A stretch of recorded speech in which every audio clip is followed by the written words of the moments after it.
السلام على سيدنا محمد وعلى آله وصحبه ومن اهتدى بهداه إلى يوم الدين أما بعد. Dear brothers and sisters, this lecture today is going to be about what is al-madhab al-Maliki, the Maliki school, and how did it improve, and how did it spread, and all things that have to do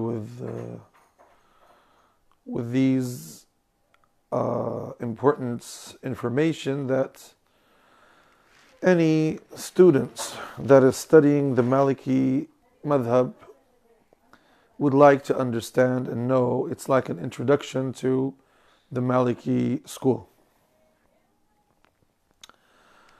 So when we speak about the Maliki madhab, madhab is a word that comes from dhahaba yadhhabu, that means he went.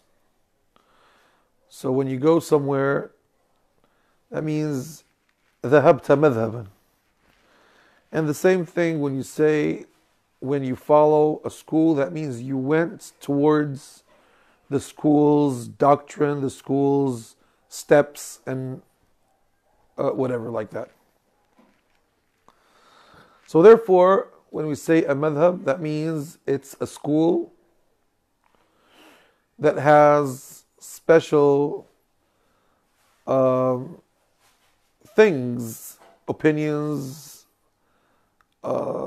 special thinking, and stuff like that. So when we're speaking about the Maliki school, we're speaking about the school that is referred to Imam Malik ibn Anas ibn Malik ibn Abi Amir al-Asbahi rahimahullah al-Madini. So he is from a tribe called Dhu Asbah, which is originally a Yemeni tribe, but his grandfathers migrated from Yemen to Medina. So they are from Medina, actually. That's why they say Al-Madini. His ancestors were from Medina, which means the city of the Messenger of Allah sallallahu alaihi wasallam. It's Madinah to Rasulullah sallallahu alaihi wasallam, the city of our beloved Messenger sallallahu alaihi wasallam.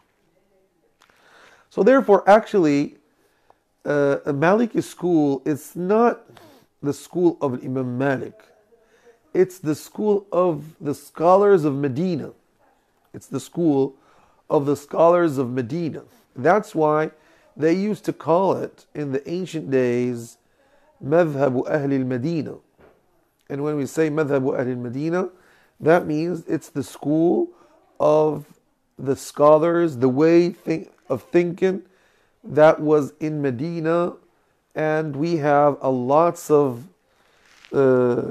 scholars that are from Medina, and they are similar to each other.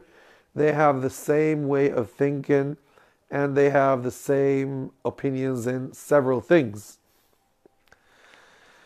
But does that mean that this madhab has only one opinion in every chapter of it or every aspects of it? No, of course. We can find a lots of opinions inside Medina and outside Medina from the scholars that followed the scholars of Medina. The story begins from the days of our beloved Prophet Muhammad sallallahu alaihi wasallam, when he used to spread knowledge to his companions. And his companions learned from him lots of things that were based on the holy book and the sunnah, which means the tradition or the way of our beloved Prophet Muhammad sallallahu alaihi wasallam. And all of these companions were in Medina, and after that, when Mecca got conquered, they were in Mecca and all the Arabian Peninsula. So the Prophet ﷺ didn't pass away until he conquered all of the Arabian Peninsula. And lots of people came from their lands and submitted to the Prophet ﷺ. Cities and villages and tribes of Arabia. So the ones that met our beloved Prophet ﷺ were all considered as Sahaba, companions of the Prophet ﷺ. But there were a few Sahaba that went deep in jurisprudence, which is the fiqh. And there were others that just imitated their ancestors. Why? Because, there are people who are busy in their job. Some of them are busy in fighting in battles like Khalid bin Walid radiallahu anhu. He's not known to be as a scholar, but he's known to be as a perfect or a super general of war and battles. And that's why he used to pray with people and lead them in prayer with short chapters of the Holy Quran, short surahs. So when they complained about that, and Umar radiallahu anhu asked him about that, he said, "Oh Amir al-Mu'mineen, I was busy in the battle, so I didn't have time to memorize the Holy Quran." So actually, you don't find Khalid bin Walid as a Sahabi that has opinions in jurisprudence, nor in tafsir al-Quran, commentary of the Quran, nor in other aspects. But you find Khalid bin Walid as a general of wars and battles, that he conquered lots of lands and he won in all of his battles. He never failed in any battle. He never lost any battle. So therefore, who are the main scholars of the Sahaba, the Mujtahidun? Ibn Hazm rahimahullah in his Ihkam fi Usul al-Ahkam mentioned lots of Sahaba that were the leaders of Sahaba that spread knowledge. You can find amongst them the four righteous caliphs like Abu Bakr and Uthman, Abu Bakr and Umar, and Uthman and Ali radiallahu anhum. And you can find others like the 10 promised Sahaba to enter paradise, and like Aisha radiallahu anha, the Prophet's wife, and his other wife, Salama radiallahu ta'ala anha. These are two wives that were very knowledgeable. Maybe Aisha is the most knowledgeable woman in Islam. And there were younger Sahaba like Abdullah ibn Umar ibn Khattab, like Abdullah ibn Abbas, like Jabir ibn Abdullah, and like Abdullah ibn Amr ibn As, and others. Lots of Sahaba radiallahu ta'ala anhu. And you have old Sahaba that converted Islam or embraced Islam in the beginning of Islam, like Abdullah ibn Mas'ud and others. All of these Sahaba used to spread knowledge after the Prophet ﷺ passed away. But all of them remained in Medina until in the days of Abu Bakr and Umar. Umar didn't let any of the Sahaba go out of Medina, because he used to take their opinions, he used to take consultation from them, and he had something like a consultation. It's like a parliament or something like that. They used to take their opinions and stuff like that. But when Umar radiallahu anhu passed away, Uthman radiallahu anhu had his own way of, his own strategy and own policy in ruling the Islamic State, which spread until Morocco, and spread it from the west, and until Afghanistan, from the east until Azerbaijan, and north until Nuba or Sudan nowadays in the south. It was a big state. It contained a lot of people, a lot of nations, a lot of new people that converted Islam from all types of nations, like Arabs, Persians, Romans, and Egyptians, Copts, and Africans, and Berber, and stuff like that. All these nations are lots of nations.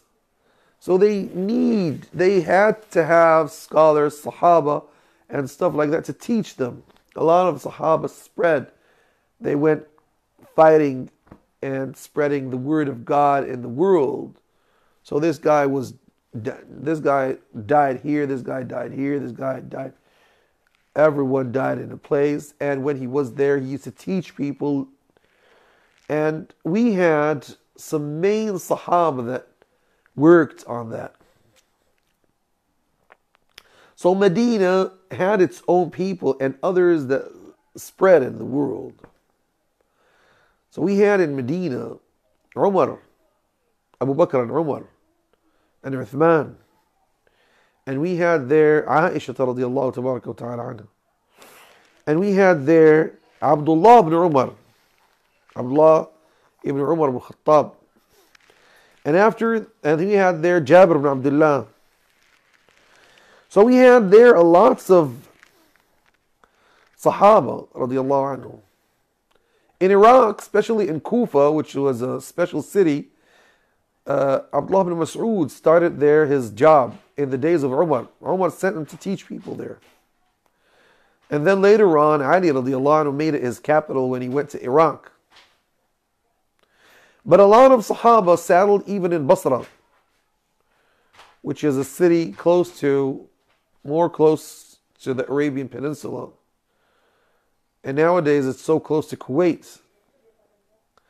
It was a big city that a lot of Sahaba settled in, like Anas ibn Malik radiallahu anhu, the Prophet sallallahu alaihi wasallam's servant. So he settled there. And he had a lot of students, like Ibn Mas'ud had a lot of students as well. And Ali had a lot of students. But all of the students of Ibn Mas'ud became the students of Ali radiallahu anhu. Abu Darda radiallahu anhu remained in Sham, Damascus. And before him, or in the same time, Muawiyah settled there for a long time. But Muawiyah was a ruler where Abu Darda used to teach people. And even Mu'adh ibn Jabal, which is considered one of the most knowledgeable Sahaba, he passed away in the plague of Amawas, which killed a lot of people, and he was dead there. And Amawas is a city now in Palestine. So Abdullah ibn Amr ibn al-As settled in Egypt. He used to go sometimes in Egypt and sometimes in Taif, of a city close to Mecca right now, about 80 kilometers from Mecca. It's a well-known city in Arabia. So therefore, Abdullah ibn Abbas settled in Mecca, and he had a lot of students there, and he had a school there. So every one of these Sahaba later on had students from the Tabi'un, which are the followers of the Sahaba.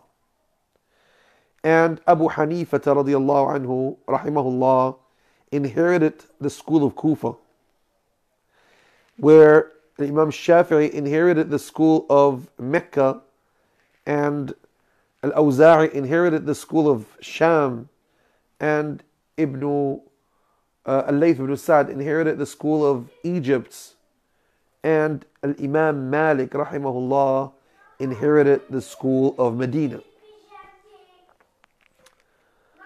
But the school of Medina got merged with the school of Mecca because the Shafi'i rahimahullah came to Medina and he settled there a few times and narrated al-Muwatta.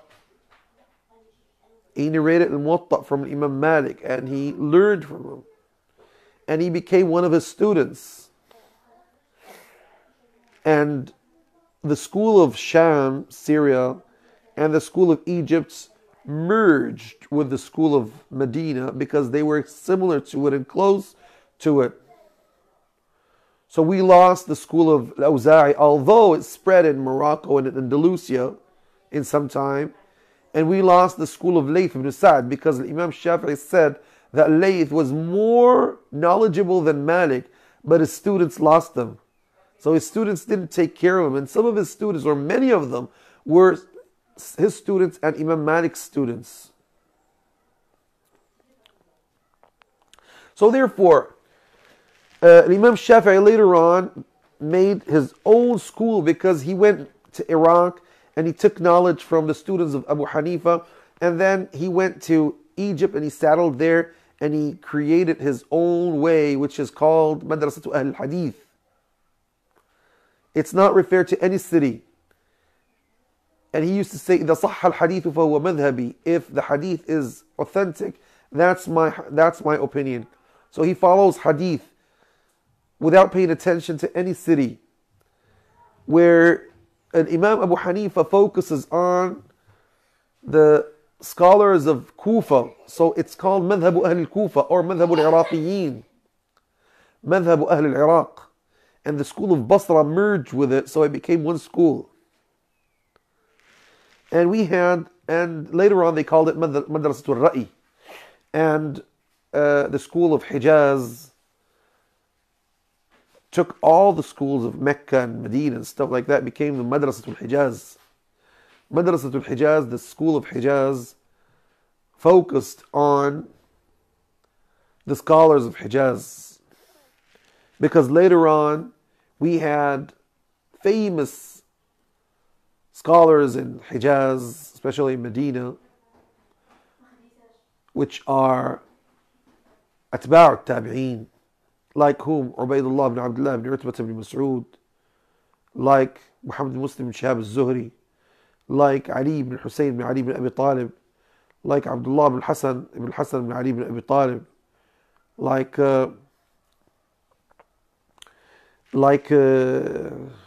Salim ibn Abdullah ibn Umar ibn Khattab, like Qasim ibn Muhammad ibn Abi Bakr al-Siddiq, like Urwa ibn Zubayr ibn Awwam, like Abu Bakr ibn al-Harith ibn Amr ibn Hisham.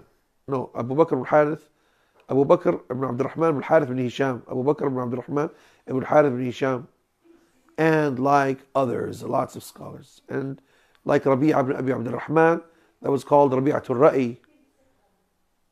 And others, which are the professors of Imam Malik, rahimahullah.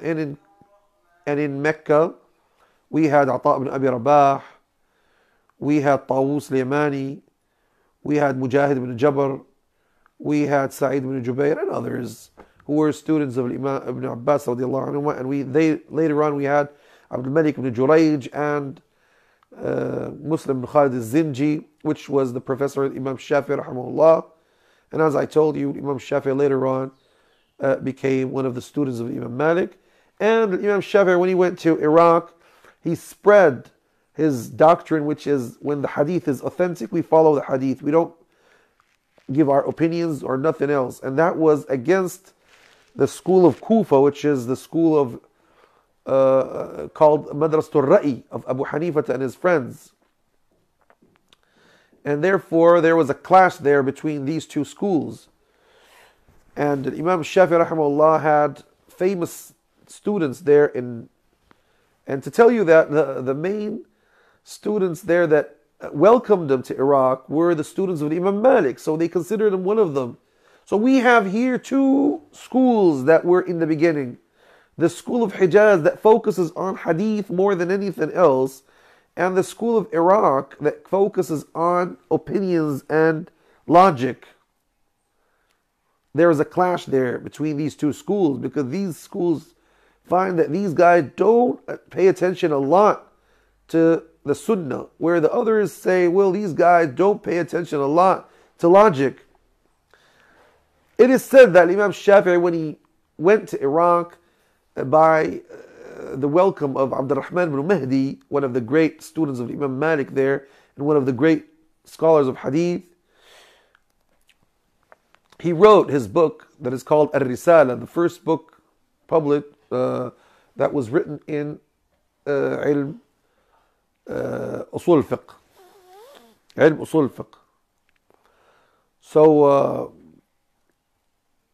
when he wrote this book, it is said that Imam Shafi'i says about himself, لقبت بناصر السنة أو ناصر الحديث عندما ذهبت إلى العراق. When he went to Iraq and he wrote this book, he was called Nasr al-Hadith, the supporter of the Hadith. And one of his great students in Iraq were three main students, Ahmad ibn Hanbal and Hassan al-Za'farani and Abu Thawr. These are, and there's the fourth one is Hussein al-Karabisi. These are the main students of Imam Shafi'i that were in Iraq, and they spread his doctrine. Later on, Ahmad ibn Hanbal became a famous scholar that people followed him, and it was separated from the Shafi'i school, although they are one school actually. Later, Imam Shafi'i went to Egypt, and he started writing his books there, which made him separate from the Maliki doctrine. And that was in several things, because the Maliki doctrine focuses on the actions of the scholars of Medina, because he says that the scholars of Medina inherited the Sunnah of the Prophet ﷺ.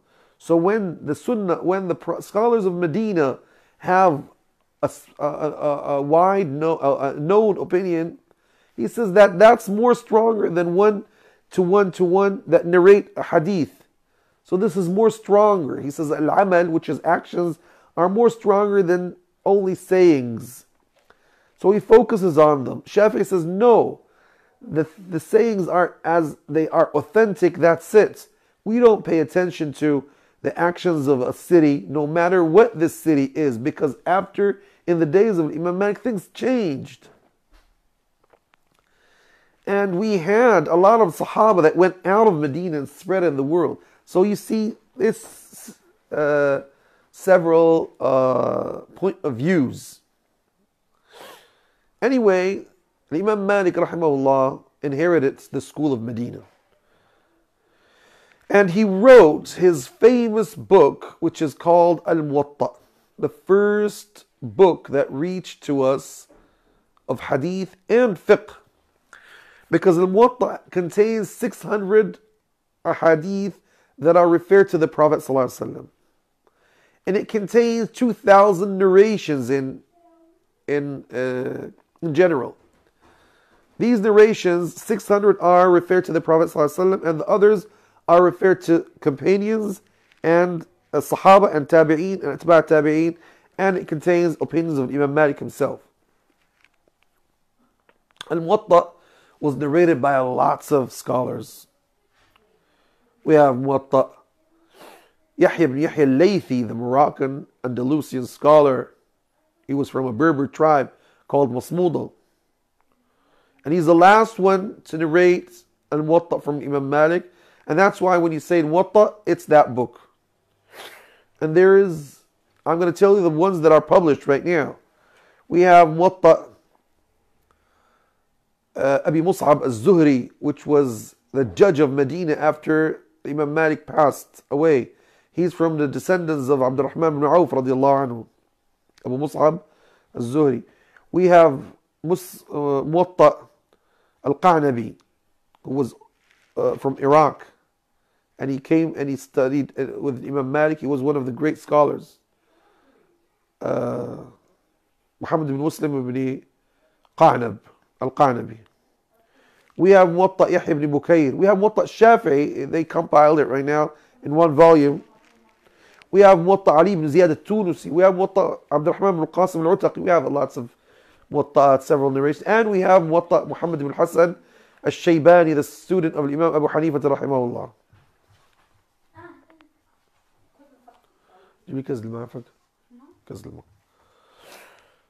So we have lots of what is Al-Muwatta? Muwatta tried to compile the knowledge of Medina. The main ideas and opinions in all aspects, all several aspects. Shukr. Shukr.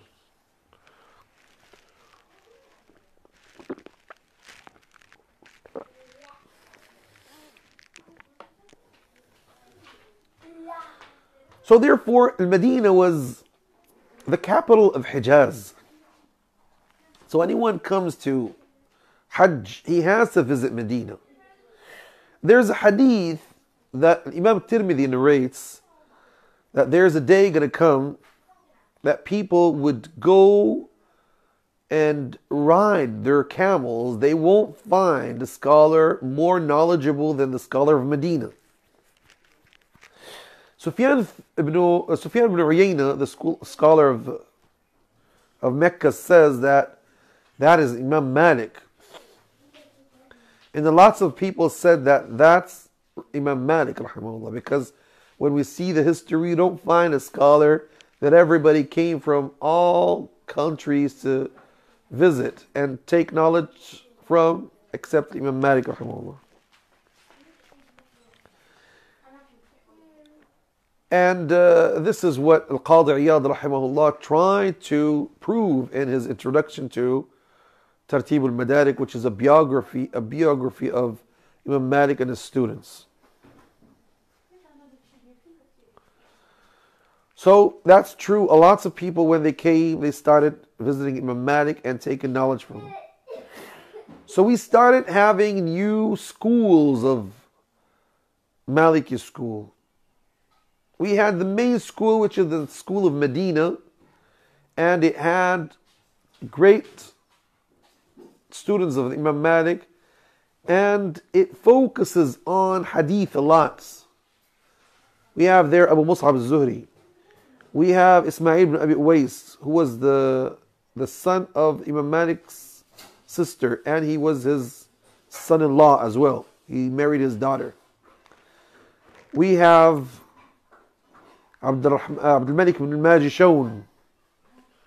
We have Ma'an ibn Isa al-Qazzaz. We have lots of scholars of Medina. And we have the second main school of the Maliki school is Egypt, because the great students of Imam Malik were in Egypt. Amongst them is Abdurrahman ibn al-Qasim al-Utaqi, which was always with Imam Malik, and he is the one that spread his knowledge, as I'm going to mention right now. And we have Ashhab ibn Abdul Aziz, and we have Abdullah ibn Wahb, which was a great scholar in Egypt, and he took from Malik and from Al-Layth ibn Sa'd. We have Abdullah ibn Abdul Hakam, and we have lots of others that were in Egypt. And that is the Egyptian school, which is one of the great Maliki schools until today. Until today, the Egyptian Maliki school was famous. We have the school of Iraq. The Iraqi school is a very special school where we have Al-Qadi Ismail ibn Ishaq, which he was a great judge, and the family of him, his family inherited judge posts centuries by centuries. They were in Basra and in Baghdad. And we have Abu Bakr al-Abhari, we have Ibn al-Qassar, we have al-Qa'nabi, we have lots of scholars there. And the Maliki school in Iraq was very strong until it started weakening later on. I think nowadays it doesn't exist anymore, because it's a strong school because they focused a lot on logic and stuff like that. And they supported the madhab by dialogues and debates with others. They had lots of schools there, so they needed to debate with them. And we have very interesting books written by the Iraqi school, like Al-Ishraf of Al-Ma'un, and Ishraf and Al-Talqeen of Al-Qadi Abdul Wahab, like the books of Ibn al-Qassar, like the books of Ibn al-Jallab, like others. All of them are very interesting books. And many of them are published. And we have the school of Al-Qayrawan, where they were the most strongest schools of Imam Malik's students. They were very pious and tough and very serious in standing firm on Sunnah, because they faced lots of enemies of Sunnah, like the Mu'tazilites, which were the doctrine of the Abbasid Empire in some times, after Al-Ma'mun decided to become a Mu'tazili member and forced all scholars to follow Mu'tazilite. So Suhnun and his friends and others stood firm against that. And then the Ubaydiyun, which they call them the Fatimids, Fatimid dynasty, who were Shia, fanatic Shia, took place in North Africa, all North Africa. They forced people to follow their doctrines. The Malikis stood firm there and fought against them. And they even rebelled against them. And they influenced the ruler of North Africa, Al-Mu'izz ibn Ziri, to split from the Fatimi dynasty. And that's what happened later on, especially when they changed their capital from Tunisia to Egypt. All North Africa, Morocco, Tunisia and Morocco all split from the Ubaydiyun. And they decided to go back to the Maliki doctrine. So the Qayrawani school was a very interesting school and very beneficial. We had there Suhnun and his students. And before that, we had Asad ibn al-Furat, who took his lectures from Imam Malik and from the students of Abu Hanifa. And he was the original one to write his book that was called Al-Asadiyya. And he's the one who conquered Sicily. He was a general in the battles, and he passed there. And he wrote his Asadiyya, which was actually answers from the Iraqi school and comparing it with the answers of the Madini school. Later on, Suhnun worked on it by asking Ibn al-Qasim about all those questions again, and he compiled his book, which is called Al-Mudawwana, which is the second book in the Maliki school. So Al-Mudawwana is the main book after Al-Muwatta, which contains all the opinions of Imam Malik in all branches of jurisprudence, from the beginning to the end. There were other things called as-sama'at, which every student hears. Sama' means hears. And they start writing those sama'ats, like Sama'at ibn al-Mawaz, like Majmu'at ibn Abdus, like Sama'at, like al-Utbiyya, that compiled a lot of Sama'at ibn al-Qasim and others. And there's a book called Al-Wadiha, compiled by Abdul Malik ibn Habib, the Andalusian Cordobi scholar, who went to Medina after Imam Malik passed, and he took from his students, the Medina students, like Abdul Malik ibn Majishon and others, and he wrote his book Al-Wadiha fi Sunan. Ibn Abi Zayd al-Qayrawani, who inherited the Qayrawani school, and he came after. He's considered the barrier between the old Malikis and the new Malikis. Although he's in the 4th Islamic century. So he wrote his very interesting work, which is called النوادر والزيادات على ما في المدونة من الروايات. So he compiled all those other narrations that are out of the Mudawwana in 15 or 16 volumes. So if you have Al-Muwatta, Al-Mudawwana, and Nawadir al-Ziyadat, you can have the main narrations of the madhab.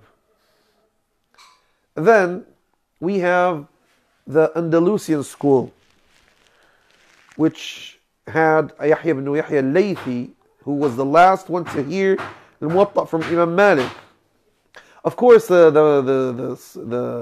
Qayrawani school has Ali ibn Ziyad al-Tunsi, who heard Muwatta from Imam Malik, and we have there Ibn Ghanim, and we have Bahlul ibn Rashid. All these were students of Imam Malik, direct students, or else, and we have Asad ibn Furat. These are direct students. They took from Imam Malik. But Suhnun took from the students of Imam Malik because he didn't manage to meet Imam Malik. He didn't have money. And he went late to Egypt and Hijaz after the Imam Malik passed. So he took from his students, Ibn al-Qasim, Ibn Wahb, Asbagh ibn al-Faraj, and others.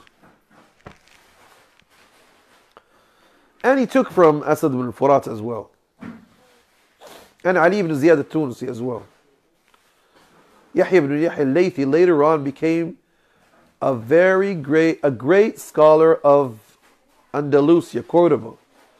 So and the ruler of Andalusia later on decided that there is no other madhab in Andalusia except from the Maliki school. So most of the students of Yahya ibn Yahya al-Laythi were judges and took place in Andalusia. And that's how the Maliki doctrine spread there, like it spread in North Africa by Al-Mu'izz ibn Ziri, who stopped all other schools except the Maliki school. And then later on, when the dynasty of Al-Murabitun took place, they were very Maliki, if I can say, very Maliki. The Murabitun are originally from the Grand Sahara, which is called now Shangit and other lands. All these lands are called the Grand Sahara, like Azawad, Shangit, and all these places. Those are where the Murabitun are from. They took place there. So the Maliki school spread there, spread strongly. And it became two schools, if I can say. The school that takes care a lot of hadith, like Abdul Malik ibn Habib, and after that comes Al-Hafiz ibn Abdul Barr, rahimahullah. Al-Hafiz, genius, 2 books, Al-Tamheed wal-Istidhkar, which are commentaries on Al-Muwatta, and like the school of Ibn Wahb in Egypt and others. And we have the school of opinion, which is referred to Ibn al-Qasim rahimahullah. And this second school later on succeeded to become the main school, then the hadith school.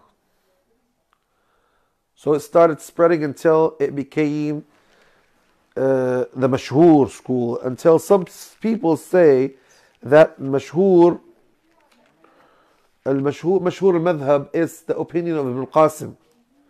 But actually that's not true. Mashhur al-madhab is not Ibn al-Qasim's madhab.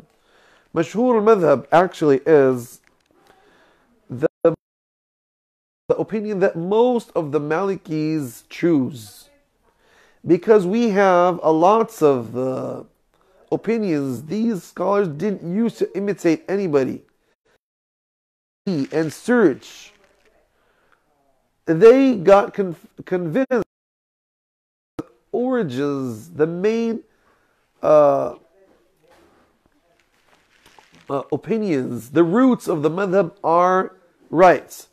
But that doesn't mean all the opinions they agree with, so therefore they had several opinions. And that those opinions differ from a scholar to another. This school continued to, these two schools. So we had one of the great scholars, Abu al-Hasan al-Lakhmi, who had a very interesting work on al-Mudawwana called al-Tabsira. And he used to have his own opinions. He didn't used to imitate anybody. And we have the works of Imam Al-Qadi Abu Bakr al-Arabi al-Mu'afiri, the judge of Sevilla. And we have lots of other works. But as all the madhahib, after centuries, people start to become lazy having other opinions. So therefore, they just imitate.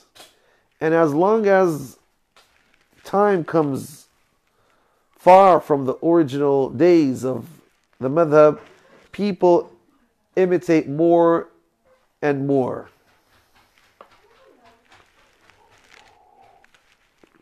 There's a lot to say about the madhab.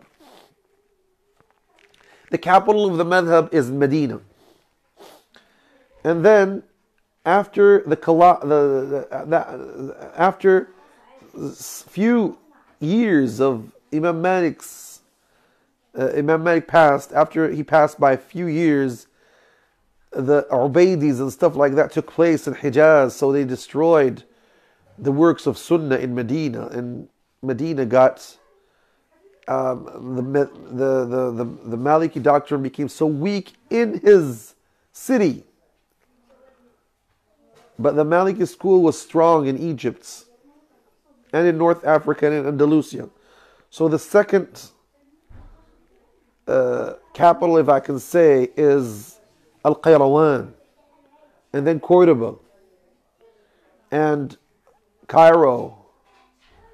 And then when Andalusia lost Cordoba got lost, and the Crusades took place there, the capital became Fez in Morocco. So everybody wants to have more knowledge. He goes to Morocco or Qayrawan. But Qayrawan got destroyed after the 5th century by the Bedouins that came from Arabia, because the Ubaidi dynasty, when they got kicked out of North Africa, they decided to revenge against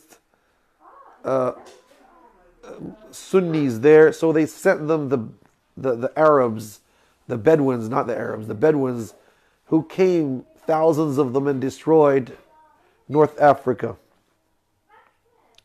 So later on, the capital of knowledge became Fez and Morocco, especially in the days of the Mariniyin, the Marini dynasty in Morocco, which had a lot of great scholars like Imam Al-Qabbab, and we had in those days, in the last days of Andalusia, Imam Shatibi, Imam Faraj ibn Lub, and Imam and others, lots of scholars there in Andalusia.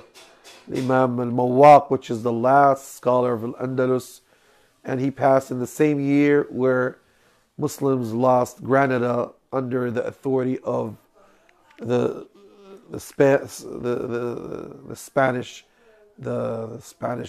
Christians. So Fez became the capital of knowledge until it got lost when all North Africa got invaded by France. And then, so sorry to say, that Islamic rules were stopped, and our countries started deriving or taking their laws from the European laws that don't have anything to do with Islam.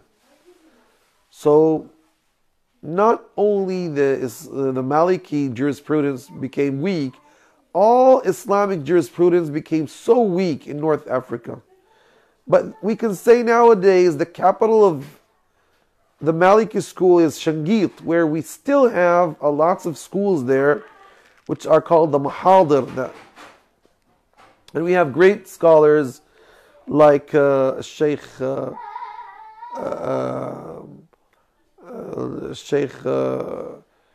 before, we have Muhammad Salim bin Addoud, rahimahullah, he passed. He's the uncle of Shaykh Muhammad Hassan Dadaw, hafidhahullah. And we have Shaykh Abba, and we have Shaykh Muhammad Hassan Al-Khadim, and we have lots of scholars that still have great work. And we have new generations and new scholars nowadays that are starting to write books and showing the commentary by deriving deriving that from the Sunnah of the Prophet ﷺ, the evidence of the Prophet ﷺ, like the work that Shaykh Sadiq al-Gharyani of Tripoli, the Mufti of Libya, wrote, and he has very interesting books. And we have some scholars in Tunisia nowadays that wrote very good books, like Habib bin Tahir, that wrote his book Al-Fiqh al-Maliki wa Adillatuhu, which is a very interesting book. And there are other works in Egypt and other places. Even in Morocco, we had some good work by some scholars like Sheikh Muhammad ibn Qasim al-Tawil, scholar of Fez that passed a few years ago, and he left lots of good work. And we have other scholars until now, but they're not so famous, so sorry to say that. And they don't write a lot, but they keep on teaching out anyway.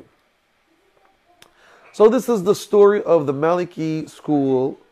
I would have liked to hear your questions and listen to it, but I don't see any questions here.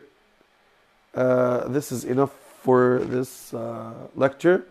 Some brothers asked, are we forced to follow the mashhur or follow the rajih?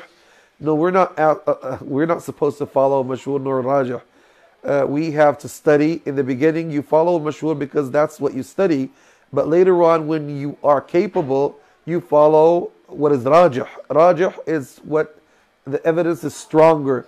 Mashhur, it's the majority of scholars, the Maliki scholars, choose. Actually, this was only a summary, or else to speak about the Maliki school, we could have made several lectures about that because there's a lot to say. I didn't speak about the work of the Imam Abu al-Walid ibn Rushd rahimahullah, which is a very fantastic work, and he's one of the pillars of the madhab. I didn't speak about the last book that all Malikis now focus on, which is the book of Khalil, which has lots of commentaries on it. I didn't speak about the other small books that scholars worked on and they study until now, because those are like books that you study, not the books that you derive the whole madhab from. I'm seeing now some questions here. Ya Shaykh, where did the Maliki school become so connected to the Ash'ari creed rather than Athari, the Hanbali Athari creed? No, not the Hanbali actually. The Malikis are not Hanbali. This question is a very important question, because when we go back and we see the opinions of Imam Malik in his creed, we find that Imam Malik is not different from other scholars. When you go back to Sharh Usul I'tiqad Ahl Sunnah wal Jama'ah by Imam al-Lalika'i, Abu al-Qasim al-Lalika'i al-Tabari rahimahullah. He's originally from Tabaristan, which is in Iran now. He's a Shafi'i scholar, and he compiled this great book. It's a very great book. It's one of the biggest books that narrate by chains all the opinions of Sunni scholars in the world, in his days, I mean. So when we see what are the Maliki opinions, and when we see the ancient Malikis like the opinions of Ibn Abd al-Barr, the opinions of Makki ibn Abi Talib al-Qaysi, the opinions of Abu Amr al-Dani rahimahullah, the opinions of Ibn al-Faradi, the opinions of the scholars that were in the opinions of Imam Abi Zayd al-Qayrawani, Suhnun ibn Sa'id, and others, and Ibn al-Majishun, Ibn Wahb, and Ibn al-Qasim, and all these students, direct students of Imam Malik, we find that they don't differ any way from the other opinions of the scholars of the Muslim scholars that are in the three first centuries, yes. And when Imam Ahmad bin Hanbal started giving his opinions when he was tried in the days of Al-Ma'mun, the Abbasi Caliph, the same thing happened in North Africa with Suhnun, who passed in the same not the same year, between Imam Ahmad only 1 year. And he was tried the same thing. He was going to be punished. He was punished and he was going to be imprisoned. He was going to be imprisoned, and that was a big examination for him. And he stood firm and he said the same opinions of Imam Ahmad bin Hanbal rahimahullah.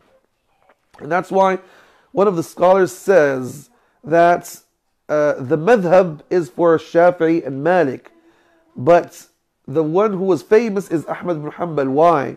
Because he is the one that had to speak with loud voice, because there was an examination there, but he didn't give anything from his pocket. He said what his scholars say. Ahmad used to tell them, give me only a hadith or an athar to say. I want to speak. I can't speak from my own opinions.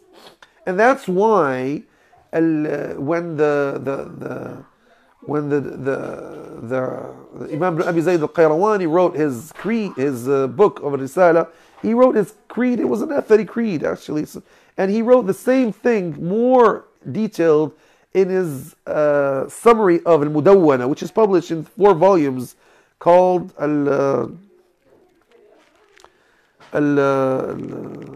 في اختصار المدونة والمختلطة. في اختصار المدونة والمختلطة. It's in 4 volumes. And he had a chapter called Al-Jami', which he mentioned his aqidah there. And the same thing in the dynasty of the Murabitun, which they were athari until the Muwahhidun took place, and they started fighting against them in this and saying that these are people mujassima. That means the word actually that means when you claim that God is an image or whatever.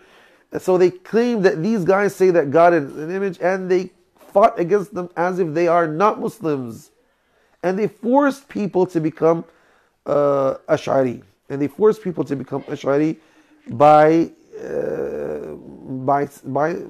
killing anybody who doesn't want to be like that. So therefore, later on, all the Malikis became Ash'ari, except some few exceptions here and there. That was after the 4th century. So actually, this is the story in few words. And there's a book written by one of our scholars, especially the Kettani scholars. He's the cousin of my grandfather. He was a very knowledgeable scholar called Shaykh Ibrahim ibn Ahmad ibn Ja'far. Muhammad ibn Ja'far is his uncle. He wrote a book called Salafiyyatul Imam Malik. That means the Salafi school, the Salafiyyatul Imam Malik, rahimahullah. So it's published. You can find it, Salafiyyatul Imam Malik. And he mentioned all of his opinions there, opinions of Imam Malik. You would find that there is no difference between what Imam Malik says and what Ahmad says and what Sufyan says and what other scholars say. And to tell you, to be honest with you, you can go back even to Kitab Usul al-Sunnah lil-Imam ibn Abi Zamanin al-Ilbiri, the Andalusian scholar. It's published. You can find his creed. It's so clear as it's an athari creed. Yes, I can see some questions, other questions here.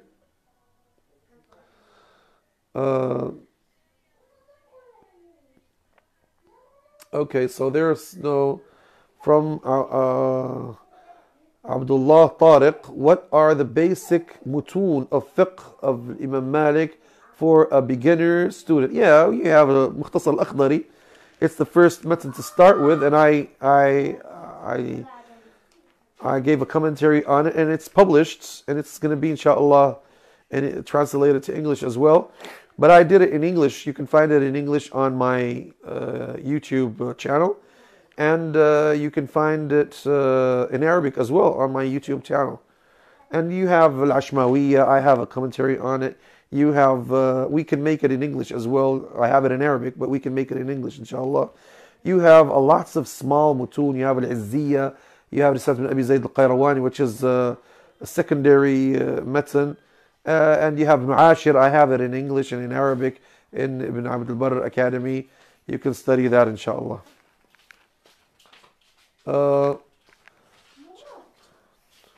Okay, when I said Hanbali Creed or thought it was the same as the term Athari or Salafi Creed in Aqidah, Barakallahu Feek for answering. Yeah, well, no problem, no problem. There was a Moroccan king from the Alawi dynasty, which is the same dynasty we live in now. His name is Sultan Muhammad ibn Abdullah al-Alawi, and he used to sign his name Muhammad ibn Abdullah al-Hanbali Aqidatan al-Maliki madhaban. So he used to follow the Athari creed. So that's why he used to call himself al-Hanbali Aqidatan. Yes. Okay, the brothers from Sulaiman Kinani, it seems sometimes when there's no proof found for a position in the school, the default is to say Amal Ahl Madinah, even though there is no nas on this specifically. Is this accurate to say? No, that's not true. No. When they say Amal Ahl Madinah, that means there is Amal Ahl Madinah according to the scholars. But you have to prove that there is Amal Ahl Madinah. If there's no Amal Ahl Madinah, you prove that there's no Amal Ahl Madinah, or Ahl Madinah have several opinions. And that's what other scholars do. They say, God, guys, you say that this is Amal Ahl Madinah. We prove that this is not Amal Ahl Madinah. We have other opinions there. It's not only Medina opinions. Like when they said that Qabd or Sadl, they say Sadl is Amal Ahl Madinah. That's not true. We have Mashhur al-Madhab, lots of scholars that said Qabd Mashhur al-Madhab, and others says Sadl. And we have Amal Ahl Madinah. The majority of scholars of Medina used to say Qabd, not Sadl. So that's not Amal Ahl Madinah. That's true. Ismail Biu Barak Bronk, is it correct that Imam Malik and Imam Hanbali meet and had talks? No, that's not true, because Imam Malik passed in the year. No, Imam Malik never met Imam Ahmad ibn Hanbal. Imam Ahmad ibn Hanbal never met Imam Malik, but Imam Malik, Imam Shafi'i met Imam Malik. Imam Ahmad ibn Hanbal is the student of Imam Malik's students, so he never met Imam Malik, but he took from his students. From Yusuf Ali, is there anywhere that we can read about the famous debate between Ibn Hazm al-Athari and al-Baji al-Maliki, rahimahullah? Well, to say that Imam Ibn Hazm Athari and Imam al-Baji is Maliki, that's not true like that. Imam Abu al-Walid al-Baji was an Athari scholar. And he was, Athari in his fiqh. He was considered like Imam Ibn Abd al-Barr and others in his fantastic work on Al-Muwatta that is called Al-Muntaqa is very, very, very interesting. But Ibn Hazm was Zahiri, not Athari. Zahiri. He has his own way in thinking. The debate actually is published by Dr. Abdul Majid Najjar. Abdul Majid Najjar, I think, is a Tunisian scholar. And he compiled it in a book, Al-Munadhara Bayn al-Walid al-Baji ibn Hazm. You can find that. It's published in Arabic in Dar al-Gharb al-Islami. Dar al-Gharb al-Islami. From Tayfur Wahid. How the Andalusia riwayah were taken and established, so we can understand. Yes, the Andalusians used to. Lots of them went to Medina and met Imam Malik, rahimahullah. There was a scholar called Abdurrahman ibn Ziyad Shabatun who met Imam Malik and narrated al-Muwatta from him. and came and spread it in Andalusia. But Yahya ibn Yahya al-Laythi heard it from him, and then he decided to go to Medina and hear it from Imam Malik. He was about 25 years old when he met Imam Malik, and he's the last one to hear Muwatta from Imam Malik rahimahullah. And there are other scholars that went to Medina. Some of them met Imam Malik, some of them went after Imam Malik, like Abdul Malik ibn Habib, and like Musa ibn Muawiyah al-Samadahi, and like others that met students of Imam Malik, like Isa ibn Aban, who met Imam Abdul Rahman al-Qasim, and others. So there's, and we have a great scholar that went to Iraq and took a lot of knowledge and came back with it to Andalusia, which is Baqi ibn Makhlad al-Qurtubi rahimahullah. Mujassima, anthropomorphist. Yes, that's it. I didn't know how to pronounce the word, so I just said it in Arabic. Anthropomorphist, or whatever you call it. Okay, another question, Shaykh. Another question, Shaykh, when the scholars say that hadith is my madhab, others say that is it's restricted to their students, and this, jazakallahu khairan, and not to the average people. Could you share your opinion on? Yes, of course, a beginner student can't say hadith madhabi because he doesn't know how to derive it. He didn't study usul fiqh. He doesn't know how to understand it. Maybe he doesn't even know Arabic properly. So no one can say, anybody just goes and just reads a book and says, oh, this is my opinion. There's a lot of work to understand fiqh. You have to study until you become knowledgeable and you know. And then you can say, I follow this opinion or this other opinion. But when you are still beginner, when you're still a beginner, no, you follow your scholars, you follow your teachers, you follow what you studied. And then later on, when you become capable, you learn, you study, you can have your own opinion. From John Terry, why the Maliki ideas were not translated to, transmitted to Southeast Asia. The Asians, most of the Asians used to come to Iraq and take from the scholars of Iraq. So they don't need to go to take from Medina. Whereas the Moroccans or the Westerns used to go and stop in Medina. That's it. They don't go to Iraq. They don't go anywhere. Why should they go there? They just reach to Medina. They make their pilgrim and stuff like that. And they take knowledge from Medina and go back home. So they didn't need to go there. Whereas the Asians, no. They go to Iraq. They go to Medina and they go back to Iraq. Iraq was full of scholars, from all types of scholars. So that's why most of the Asians were Hanafis or Shafi'is. Some of them were Hanbalis as well. Final question. Why is Ibn Rushd recognized as a figure within the madhab, despite his unorthodox philosophical view? No, Ibn Rushd, we have two Ibn Rushd. We have the grandfather and the grandson. The grandfather is one of the pillars of the madhab, the Maliki school, because of his great work that he did. And he is one of the scholars, when we say this is mashhur madhab, it's one of the opinions that he says, I think connected by the opinions of al-Lakhmi or others. I think so. Where actually, Khalil in his book, he took from Ibn Rushd and Abu al-Hasan al-Lakhmi and al-Burzulli, Ibn Rushd, al-Lakhmi, al-Burzulli, and others, and maybe Ibn Arafah or whatever. I think so. No, not Ibn Arafah, no. I don't know exactly whom. Anyway, these three scholars, and he compiled and took the main opinions of them and squeezed it in his book. So Ibn Rushd is one of the pillars of the madhab. But his grandson is not like that at all, because he's considered as a philosopher. Yes, he has his Bidayat al-Mujtahid, Yeah, people benefit from it, but it's not considered as one of the main books of the madhab. And he is not considered as one of the great scholars of the madhab because he's known as a philosopher more than being known as a faqih. Allah tabaraka wa ta'ala alam. Thank you very much for being patient with me. And see you later, inshallah, in a new lecture. Assalamu alaikum wa rahmatullahi ta'ala wa barakatuh.